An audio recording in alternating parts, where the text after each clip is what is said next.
Home life 24 বিগত বৰ্ষ দুটাৰ নিচিনাকৈ আজি জ্যোতিষেত্ৰবনত মেগা অডিশ্যন আমি আৰম্ভ কৰিছোঁ আৰু পুৱাৰ ভাগতে আমি ভগৱানৰ নাম লৈ এই যাত্ৰা আৰম্ভ কৰিলোঁ।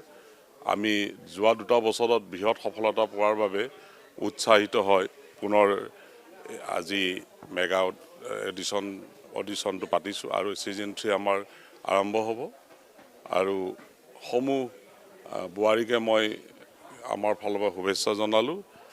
আশা কৰিছোঁ অসম লাইফ 24ৰ উদ্যোগত যি আমাৰ বিহুৱতী বোৱাৰী আমি প্ৰতিযোগিতা পাতিছোঁ ইয়ে সকলোকে উৎসাহ আনন্দিত কৰিব আৰু সমূহ ৰাইজ তথা আমাৰ দৰ্শকৰ আমি আশীৰ্বাদ বিচাৰিলোঁ আৰু এই ধৰণে অসম লাইফ 24ৰে আশা কৰিছোঁ অহা দিনবিলাকতো আমি এনেকুৱা অনুষ্ঠান পাতিব পাৰিম। একচুৱেলি আমাৰ উদ্দেশ্যটোৱে আছিল যিবিলাক গাভৰু অৱস্থাত যিবিলাক ছোৱালীয়ে আধাতে বিহুটো এৰি আহিব লগা হয় তেওঁলোকক এখন মঞ্চ দিয়াৰ উদ্দেশ্য আছিল আমাৰ আৰু খুব ভাল লাগিছে যে আমি বহুত বোৱাৰী পাইছোঁ তেওঁলোকে নিজৰ নিজৰ অঞ্চলত নিজৰ গাঁৱত অনুষ্টুপীয়াকৈ কিছুমান কৰ্মশালাত ব্যস্ত আছিল।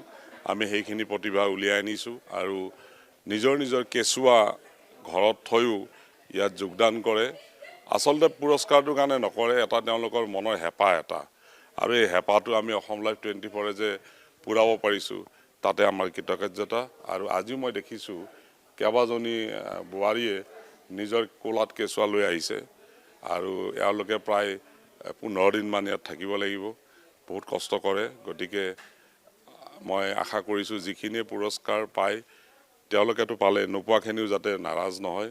প্ৰতি বছৰে অসম লাইফ 24 এনেকৈ কৰি গৈ থাকিব, আপোনালোকে বাৰে বাৰে চেষ্টা কৰিব কাৰণ পুৰস্কাৰটো আমি এইবাৰ অৱশ্যে বঢ়াই দিছোঁ, 7জনক দিম আমি। গতিকে সকলোৱে ভালকৈ কৰক আৰু মানদণ্ডটো ভাল হ'ব লাগে। ৰাইজে যাতে কয় যে আমাৰ ছিজন 3টো ছিজন 2তকৈ ভাল হৈছে। যেনেকৈ আমি ছিজন 1ত এটা আমাৰ প্ৰাৰম্ভিক পৰ্যায়ত আছিল, আমি এক্সপেৰিমেণ্ট হিচাপে কৰি চাইছিলোঁ, সেইটো ছাকচেছ হোৱাৰ কাৰণে ছিজন 2 কৰিলোঁ। এতিয়া ছিজন 2ত ভাল হোৱাৰ কাৰণে আমি ছিজন 3 কৰিছোঁ। গতিকে অহা দিনবিলাকত প্ৰতি বছৰে আমি কৰি যাম বুলি আশা কৰিছোঁ।